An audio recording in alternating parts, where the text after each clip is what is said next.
လေးမလေးဟာမွေးဖွားလာတဲ့ကအသက်80အရွယ်အဖွားတယောက်ရဲ့ရုပ်သွင်ကိုပိုင်ဆိုင်ထားပါတယ်။သူမဟာရုပ်ဆုံးလို့နဲ့ဆိုတဲ့အကြောင်းပြချက်နဲ့မိသားစုရဲ့စုပစ်ခြင်းကိုခံခဲ့ရပြီးစိတ်ကမ်းမှာတယောက်တည်းကြိတ်ခဲ့ပါတယ်။ကံကောင်းထောက်မစွာနဲ့စိတ်သဘောထားကောင်းတဲ့မွေးသားမိခင်တယောက်ကသူမကိုတွေ့ရှိသွားပြီးစောက်ရှောက်ခဲ့လို့သာအသက်ရှင်ခွင့်ရခဲ့တာပါ။ဒါပေမဲ့ပဝင်းချင်ကလူတွေကတော့သူမကိုလူထုလူစံတယောက်လိုပဲမြင်ကြပြီးမွေးသားမိခင်ကလည်းသူမကြောင့်ကဲရဲ့ရှုပ်ရှောက်မှုတွေကိုကိုယ်ခန့်ယူခဲ့ရပါတယ်။သူမအသက်9နှစ်အရွယ်မှာတော့နေ့တိုင်းလိုရွေးသူကလေးတွေရဲ့လောင်ပြောင်ကြည်စဲမှုကိုခံခဲ့ရတယ်။အဲ့ဒီအချိန်မှာဂျင်ဟယ်လို့ခေါ်တဲ့ကောင်လေးတယောက်ကပဲသူမဘက်ကနေမမရက်တီပြီးကာကွယ်ပေးခဲ့ပါတယ်။ကောင်လေးကသူမကိုသူ့ရဲ့ဖခင်ဆရာဝန်ကြီးခေါ်သွားပြီးကုသပေးဖို့တောင်းဆိုခဲ့ပါတယ်။ဒါပေမဲ့ဖခင်ဖြစ်သူကစစ်ဆေးကြည့်တဲ့အခါမှာတော့သူမမှာမွေးရအတွင်းတိမ်ယောဂနဲ့ပြင်းထန်တဲ့အဆစ်မြင့်ရောင်ယောဂတွေရှိနေတာကိုတွေ့ရှိခဲ့ရတယ်။သူမရဲ့ခန္ဓာကိုယ်လှုပ်ဆောင်ချက်တွေဟာအသက်80ရွယ်အဖွားတယောက်နဲ့တူညီနေပြီးအသက်10နှစ်ထက်ပိုမရှိနိုင်ဘူးလို့လည်းခံမှန်းခဲ့ပါတယ်။အဲ့ဒီအချိန်မှာမွေးစားမိခင်ရောက်ရှိလာပြီးဂျေဟဲကသူတို့ကိုထမင်းတူစားဖို့ဖိတ်ခေါ်ခဲ့ပါတယ်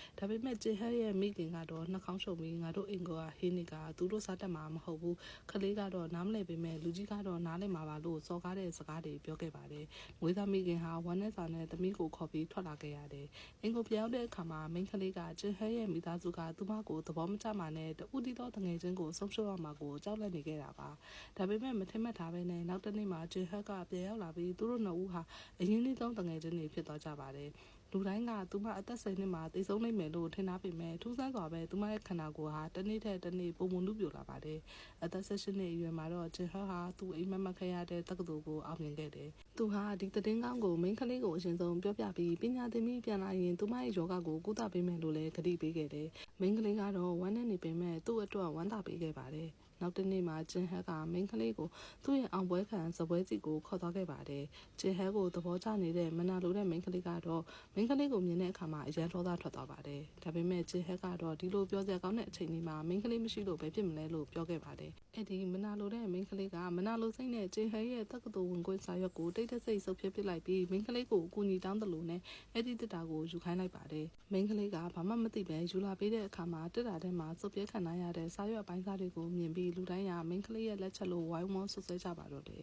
။ဂျေဟဲရဲ့မျက်လုံးထဲမှာလည်းတုံ့လုံးမှုနဲ့စိတ်ပြတ်မှုတွေမြင်လိုက်ရတဲ့အတွက်မိန်းကလေးကငိုယိုပြီးတော့အိမ်ကိုပြန်ပြေးခဲ့ပါတယ်။ဂျန်နန်းငယ်ထိကြောင်မိန်းကလေးဟာဂျင်ဟဲစီကတောင်းပန်စကားကိုစောင့်နေခဲ့ပေမဲ့ရရှိတဲ့သတင်းကတော့ဂျင်ဟဲကစုပ်ပြတ်ခဲ့ရတဲ့စာရွက်တွေကိုယူပြီးကျောင်းကိုထွက်သွားပြီဆိုတာပါပဲ။အဲ့ဒီနေ့နောက်ပိုင်းသူတို့နှစ်ဦးကလုံးဝမဆုံးဖြစ်တော့ပါဘူး။သမီးဖြစ်သူနေ့တိုင်းမျက်ရည်နဲ့မျက်ခွက်ဖြစ်နေတာကိုမြင်ရတဲ့မွေးစားမိခင်ဟာသူမအတွက်ခီးဆောင်အိမ်နဲ့စုထားသမျှငွေတွေကိုပြင်ဆင်ပေးပြီးတောင်ပိုင်းကိုသွားပြီးအလုပ်လုပ်ဖို့တိုက်တွန်းခဲ့ပါတယ်။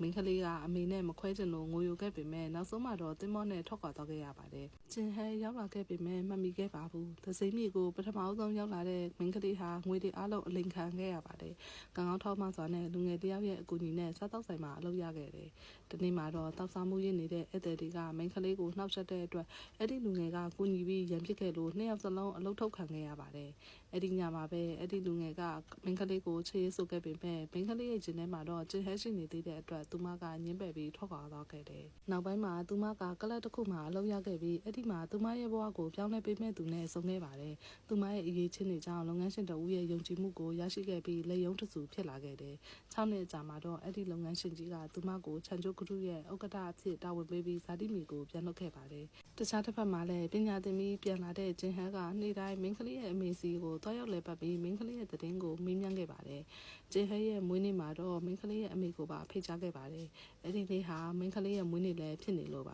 ါမွေးနေ့ပဲမှာဂျင်ဟဲကမိန်းကလေးအတွက်ဆူတောင်းပေးစကားပြောတဲ့အခါမှာဂျင်ဟဲရဲ့မိခင်ကမိန်းကလေးတေလောက်ပြီဆိုပြီးရုံမှစွာကျင်းဆဲခဲ့ပါတယ်အဲ့ဒီအချိန်မှာမနာလိုတဲ့မိန်းကလေးကဂျင်ဟဲကိုလူပုံလဲမှာချေးဆိုခဲ့ပေမဲ့ဂျင်ဟဲကတော့လက်မခံခဲ့ပါဘူးဘေးနားကတငယ်ချင်းတွေကလည်းမင်းအဲ့ဒီအဖွားဦးမိန်းကလေးကိုပဲလွမ်းနေတာပဲလားလို့လှောင်ပြောင်ပြောနေတော့မှာပဲအရန်ကိုလှပပြီးချောမောနုပြိုနေတဲ့ဘင်းကလေးပေါ်လာပြီးဂျင်ဟဲနေကောင်းလာမတွေ့ရတာကြပြီနော်လို့နှုတ်ဆက်လိုက်ပါတယ်